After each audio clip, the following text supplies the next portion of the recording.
My name's Andrew Armstrong. I'm the Archaeologist at Gloucester City Council, and I'm on site today in Abbeydale in Gloucester, and we're looking at the remains of a historic mill which is located just off Abbeymead Avenue.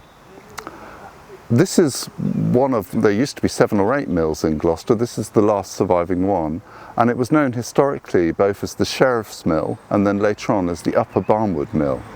Very little of the mill survives today. It only really survives in ruins, and the site itself has been basically cut in half by the construction of Abbeymead Avenue. The southern part of the site, where I'm stood now, is owned by the City Council, and we're undertaking a project to conserve and repair some of the historic structures on the site.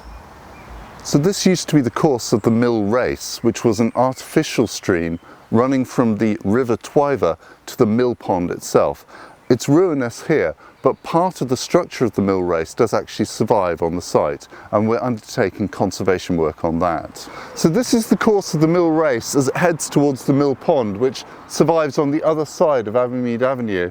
And this is the intact side of the mill race, this almost canal-like structure which fed water from the River Twyver to the mill.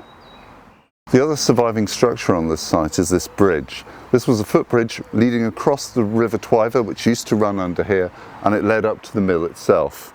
Now, parts of this are fairly recent, certainly in the last 50-60 years, but the original structure here may be as old as 200 years.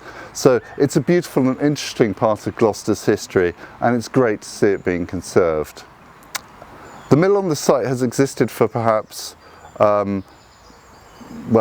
700 years, but the original mill was medieval. The remains that survive today generally only date from the last 200 years, but they're still very interesting, and it's great that we're able to protect them. This project wouldn't have been possible without the support of the Enovert Community Trust, and the City Council is very grateful for all their help.